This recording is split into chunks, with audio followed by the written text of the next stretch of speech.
So in this video, I want to talk about what happens if you don't replace a missing tooth to the teeth around it and to the bite. Now, if you're missing a tooth in the front, for instance, one of your front teeth, generally speaking, an example of that would look like this.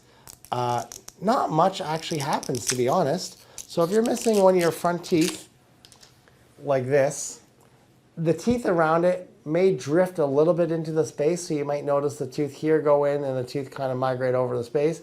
But generally the front teeth are fairly stable. However, in some circumstances they will move around a little bit. You'll get some spacing and some cosmetic concerns, and the bite will kind of stay pretty much the same. But most people that I'm talking about when we're talking about what happens to you and the teeth around the missing space, we're talking about when they're missing a back tooth. So when you're missing, whether you're missing one back tooth, such as in this video, or multiple back teeth, what happens to the teeth around is teeth need to be in contact. They need to touch. So the teeth behind the space will fall forward, the teeth on top of the space will grow down. So if you take a look at this video, the teeth behind the space can fall forward. Now, they don't move forward, they actually fall forward.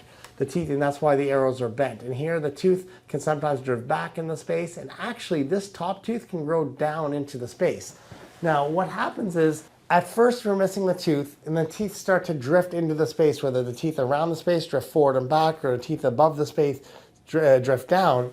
That's the beginning. But however, it starts to affect the bite. And when the bite gets affected, it can cause a series of events that can lead to a number of other problems. And there are too many problems to list in this video, but problems such as worn teeth, cracked teeth, broken teeth, fractured teeth, not just in the back, but as well as in the front, and lead to TMJ and jaw issues and multiple sort of issues. So when you're missing, whether it's only just one tooth, or I don't want to say only, because even simply missing one tooth can cause problems, or you're missing multiple teeth, if the spaces aren't restored, the teeth around it can drift, can cause a lot of problems with the bite, and result in losing more teeth or having a multitude of issues. So in this video, I've explained what happens when you're missing teeth to the teeth around it and to the bite.